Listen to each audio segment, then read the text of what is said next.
ನಮಸ್ಕಾರ ವೀಕ್ಷಕರೇ, lab doctor ಚಾನಲ್ಗೆ ಸ್ವಾಗತ. If you are new to the ಚಾನಲನ್ನು ಪ್ಲೀಸ್ ಲೈಕ್ ಮಾಡಿ, ಶೇರ್ ಮಾಡಿ ಮತ್ತು ಸಬ್ಸ್ಕ್ರೈಬ್ ಮಾಡಿ.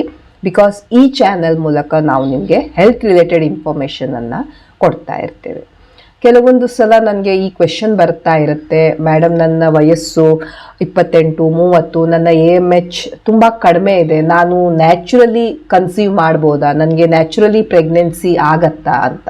ಸೊ ಇದರ ಬಗ್ಗೆ ನಾವು ಇವತ್ತಿನ ವಿಡಿಯೋದಲ್ಲಿ ಡಿಸ್ಕಸ್ ಮಾಡೋಣ. ಸೊ AMH ಅಂದರೆ ಆಂಟಿ ಮುಲೇರಿಯನ್ ಹಾರ್ಮೋನ್. ಇದು ಒಂದು ಹಾರ್ಮೋನ್ ಇದು, ಆ್ಯಂಡ್ ಇದನ್ನ ನಮ್ಮ ಅಂಡಾಶಯಗಳು ಪ್ರೊಡ್ಯೂಸ್ ಮಾಡ್ತಾ ಇರ್ತಾರೆ. ಸೊ ಇದು ಮಹಿಳೆಯ ಗರ್ಭಕೋಶ ಆ್ಯಂಡ್ ಸೈಡಲ್ಲಿ 2 ಓವರೀಸ್ ಅಥವಾ ಅಂಡಾಶಯಗಳು ಇರ್ತವೆ. ಸೊ ಈ ಅಂಡಾಶಯದಲ್ಲಿ ಇರುವಂತಹ ಈ ಫಾಲಿಕಲ್ಸ್ ಇಂದ ಈ AMH ಪ್ರೊಡ್ಯೂಸ್ ಆಗ್ತಾ ಇರುತ್ತೆ. ಆ್ಯಂಡ್ ಈ AMH ಏಜಿನ ಪ್ರಕಾರ ವೇರಿ ಆಗ್ತಾ ಇರುತ್ತೆ. ಫಾರ್ ಎಕ್ಸಾಂಪಲ್ 25 ಇಯರ್ಸಿನ ಒಂದು ಮಹಿಳೆಯಲ್ಲಿ AMH ಆಫ್ 3 ಅಂದರೆ ಅದು ನಾರ್ಮಲ್. ಅದೇ 35 ಇಯರ್ಸಿನ ಮಹಿಳೆಯಲ್ಲಿ ಆ AMH 1.5 ಇದ್ರೆ ನಾವು ಅದನ್ನ ನಾರ್ಮಲ್ ಅಂತ ಕನ್ಸಿಡರ್ ಮಾಡ್ತೇವೆ. ಯಾಕಂದ್ರೆ ಹೇಗೆ ಅವಳಿಗೆ ಏಜ್ ಆಗ್ತಾ ಇರುತ್ತೆ, ನಾವು ಎಕ್ಸ್ಪೆಕ್ಟ್ ಮಾಡ್ತೇವೆ ಅವಳ AMH ಕಡಿಮೆ ಆಗತ್ತೆ, ಅವಳಲ್ಲಿ ಇರುವಂತಹ ಅಂಡಾಶಯಗಳ ಅಂಡಾಣು ಏನಿರುತ್ತೆ ಅದರ ಭಂಡಾರ ಕಡಿಮೆ ಆಗತ್ತೆ ಅಂತ. ಸೊ 30 ವರ್ಷದ ಮಹಿಳೆಗೆ 2.5 ನ್ಯಾನೋಗ್ರಾಮ್ಸ್ ನಾರ್ಮಲ್ ಅಂಡ್ 40 ಇಯರ್ಸಿನ ಮಹಿಳೆಗೆ 1 nanogram per ml normal. Suppose 25 ವರ್ಷದ ಮಹಿಳೆಗೆ ಅವಳ AMH 1 ನ್ಯಾನೋಗ್ರಾಮ್ ಪರ್ ml ಅದೇ ಅಂದಾಗ ಅದು ಕಡಿಮೆ ಇರುತ್ತೆ. ಸೊ ಏಜಿಗೆ ತಕ್ಕ ಹಾಗೆ ನೀವು AMH ಅನ್ನ ಇಂಟರ್ಪ್ರಿಟ್ ಮಾಡಬೇಕಾಗತ್ತೆ. ಹೇಗೆ ಮಹಿಳೆಯ ವಯಸ್ಸಾಗ್ತಾ ಹೋಗುತ್ತೆ ಈ AMH ಅವಳ ಬಾಡಿಯಲ್ಲಿ ಕಡಿಮೆ ಆಗ್ತಾ ಬರುತ್ತೆ. ಸೊ ಈ AMH ಏನ್ ಹೇಳುತ್ತೆ ನಮಗೆ, ಈ ಮಹಿಳೆಯ ಬಾಡಿಯಲ್ಲಿ ಎಗ್ಗಿನ ರಿಸರ್ವ್ ಎಷ್ಟಿದೆ, ಎಗ್ಗಿನ ಭಂಡಾರ ಎಷ್ಟಿದೆ, ಬ್ಯಾಲೆನ್ಸ್ ಎಗ್ ಎಷ್ಟು ಉಳಿದಿದೆ ಅನ್ನೋದರ ಬಗ್ಗೆ ನಮಗೆ ಒಂದು ಐಡಿಯಾ ಕೊಡ್ತಾ ಇರುತ್ತೆ. ಬಟ್ ನೆನ್ಪಿಟ್ಕೊಳ್ಳಿ, AMH ನಮಗೆ ಎಗ್ಗಿನ ಕ್ವಾಲಿಟಿ ಹೇಗಿದೆ, ಇದು ಒಳ್ಳೆ quality egg, bad quality egg, ಇದರ ಬಗ್ಗೆ ಹೇಳ್ತಾ ಇರೋದಿಲ್ಲ. ಇದು ಜಸ್ಟ್ ನಮ್ಗೆ ಹೇಳುತ್ತೆ ಈ ಮಹಿಳೆಗೆ ಇಷ್ಟು ವಯಸ್ಸಿಗೆ ಇವಳ ಎಗ್ ಇನ ರಿಸರ್ವ್, ಇವಳ ಎಗ್ಗಿನ ಭಂಡಾರ, ಬ್ಯಾಲೆನ್ಸ್ ಎಗ್ಗಳು ಇವಳ ಹತ್ರ ಇಷ್ಟು ಇದಾವೆ ಅಂತ ಹೇಳುತ್ತೆ. ಇದು ಯಾಕೆ, ಇದು ಹೇಗೆ ನಮ್ಗೆ ಹೆಲ್ಪ್ ಮಾಡಬಹುದು?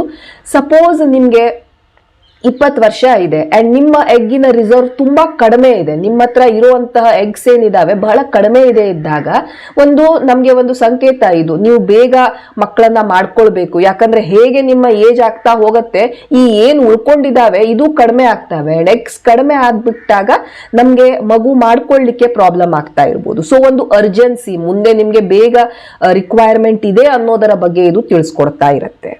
ಸೊ ಈ ತರ ಸಿಚುವೇಶನ್ಸ್ ಏನಾದ್ರೂ ಬಂದಾಗ ನಿಮ್ಮ ಎಗ್ಗಿನ ಕ್ವಾಂಟಿಟಿ ಬಹಳ ಕಡಿಮೆ ಇದೆ, ಆದ್ರೆ ನೀವು ಈಗ ರೆಡಿ ಇಲ್ಲ ಮಗು ಮಾಡ್ಕೊಳ್ಳಿಕ್ಕೆ, ನಿಮ್ಮ ಕರಿಯರ್ ಆಗ್ಲಿ ಬೇರೆ ಯಾವುದೋ ಕಂಡೀಷನ್ಸ್ ಇಂದ ನೀವು ಮಗುವನ್ನ ಪೋಸ್ಟ್ಪೋನ್ ಮಾಡಬೇಕು ಅಂತ ಇದ್ದಾಗ ಅಟ್ಲೀಸ್ಟ್ ನೀವು ನಿಮ್ಮ ಈ ಅಂಡಾಶಯದಲ್ಲಿ ಇರುವಂತ ಎಗ್ಸ್ ಅನ್ನ ಫ್ರೀಸ್ ಮಾಡಿಟ್ಕೊಳ್ಬಹುದು ಅಂಡ್ ಮುಂದೆ ನೀವು ಪ್ರೆಗ್ನೆನ್ಸಿಗೆ ಟ್ರೈ ಮಾಡಬಹುದು. ಸೊ ಇವೆಲ್ಲವನ್ನ ಇದು ತಿಳಿಸಿಕೊಡುವಂತಹ ಒಂದು ಇಂಡಿಕೇಟರ್.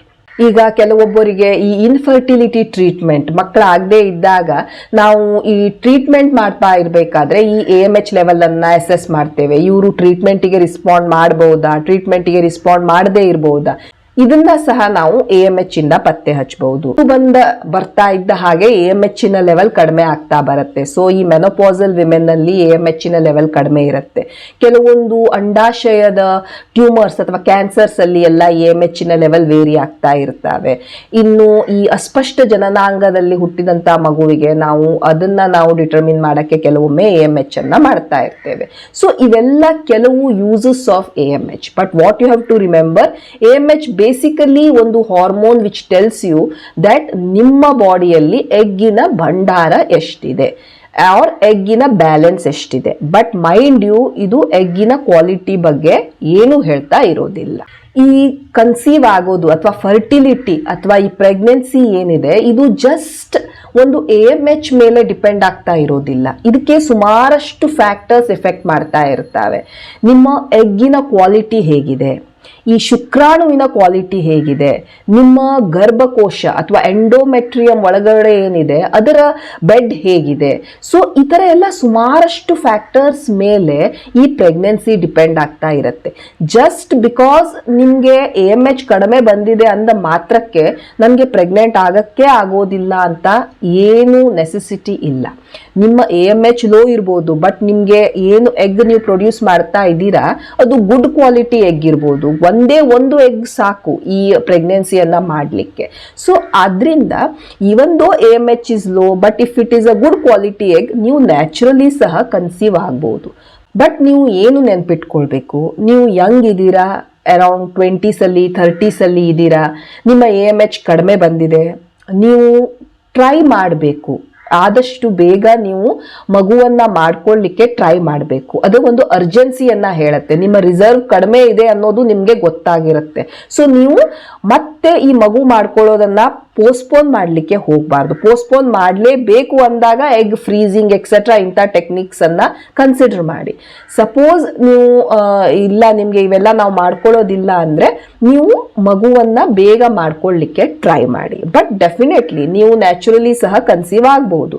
ನೀವು ಟ್ರೈ ಮಾಡಿದ್ರಿ, ನಿಮ್ಮ AMH ಲೋ ಇದೆ, ಟ್ರೈ ಮಾಡ್ತಾ ಇದ್ದೀರಾ, ಬಟ್ ಅಂದ್ರೂ ನೀವು ಪ್ರೆಗ್ನೆಂಟ್ ಆಗ್ತಾ ಇಲ್ಲ ಅಂತ ಕಂಡೀಷನ್ಸ್ ಅಲ್ಲಿ ಡೆಫಿನೆಟ್ಲಿ ನೀವು ಯಾವುದಾದ್ರೂ ಒಂದು ಅಸಿಸ್ಟೆಡ್ ರಿಪ್ರೊಡಕ್ಟಿವ್ ಟೆಕ್ನಿಕ್ಸಿನ ಹೆಲ್ಪ್ ಅನ್ನ ಪಡೆಯಬೇಕಾಗಿ ಬರಬಹುದು.